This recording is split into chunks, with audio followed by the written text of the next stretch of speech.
Friends ಇಲ್ಲಿ ನಾವು Gen Z student ಎಲ್ಲರ್ಕಿನ್ನ danger ಅಂತ ಅಂತಿದ್ವಿ. ಆದ್ರೆ ಇಲ್ಲಿ ಜೆನ್ ಅಲ್ಫಾ ಅದಕ್ಕಿಂತ ಡೇಂಜರ್ ಗುರು. ನಿಜ ಹೇಳ್ತೀನಿ ಡೈರೆಕ್ಟ್ ಆಗಿ ಪೊಲಿಟಿಷಿಯನ್‌ಗೆ ಭಯ ಬೀಳಿಸೋ ತರ ಕ್ವೆಶ್ಚನ್ ಮಾಡ್ತಾ ಇದ್ದಾರೆ. ಸೊ ಒಂದು ವಿಡಿಯೋ ಕ್ಲಿಪ್ಸ್ ಹಾಕ್ತೀನಿ ಸೀರಿಯಸ್ ಆಗಿ ನೋಡ್ಕೊ ಬನ್ನಿ. हम भी 18 के होंगे, हमारा भी वोट का टाइम आएगा।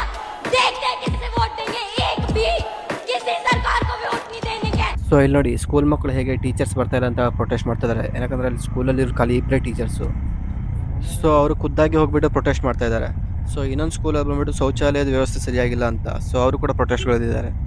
ಸೊ ಅವರು ಜಸ್ಟ್ ಸೋಷಿಯಲ್ ಮೀಡಿಯಾದಲ್ಲಿ ಹೈಪ್ ಮಾಡಿಬಿಟ್ಟು ಪ್ರೊಟೆಸ್ಟ್ ಮಾಡ್ತಾ ಇಲ್ಲ. ಸೀದಾ ಹೋಗ್ಬಿಟ್ಟು ಗೌರ್ಮೆಂಟ್ ಆಫೀಸ್ ಮುಂದ್ಗಡೆ ಹೋಗ್ಬಿಟ್ಟು ಗೌರ್ಮೆಂಟ್ ಆಫೀಸರ್‌ಗೆ ಕ್ವೆಶ್ಚನ್ ಮಾಡ್ತಾ ಇದ್ದಾರೆ. ನಮ್ಮ ಇಂಡಿಯಾ ಡೆವಲಪಿಂಗಿಂದ ಡೆವಲಪ್ ಆಗೋ ಎಲ್ಲ ಸಾಧ್ಯತೆಗಳು ಈ ಜನರೇಷನಿಂದನೇ ಸ್ಟಾರ್ಟ್ ಆಗುತ್ತೆ ಅನ್ಸುತ್ತೆ. ಹಳೆ ಜನರೇಷನ್‌ದವ್ರ ಥರ ಏನು ಹೇಳಿದ್ರು ಹೋಗ್ಲಿ ಬಿಡು ಅಂತ ಅನ್ಕೊಂಡು ನಮ್ಮ ಅಪ್ಪವ್ರ ಕಾಲದವ್ರ ಥರ ಬಿಡೋ ಹೋಗು ಏನಕ್ಕೂ ಬಿಡೋ ಗೌರ್ಮೆಂಟ್ ಮಾಡಿದೆ ಸರಿ ಅಂತ ಅನ್ಕೊಂಡು ಆ ಕಾಲದಲ್ಲಿಲ್ಲ ಇವಾಗ. ಈ ಜನರೇಷನ್ ಅವರು ಪ್ರತಿಯೊಂದು ಕ್ವೆಶ್ಚನ್ ಮಾಡಿ ಕಲ್ತ್ಬಿಟ್ಟಿದ್ದಾರೆ. ಸೊ ಅವ್ರ ರೈಟ್ಸ್ ಏನು ಪ್ರತಿಯೊಂದು ಅವ್ರವ್ರ ಹಕ್ಕೇನು ಪ್ರತಿಯೊಂದು ಕೂಡ ತಿಳ್ಕೊಂಡ್ಬಿಟ್ಟಿದ್ದಾರೆ.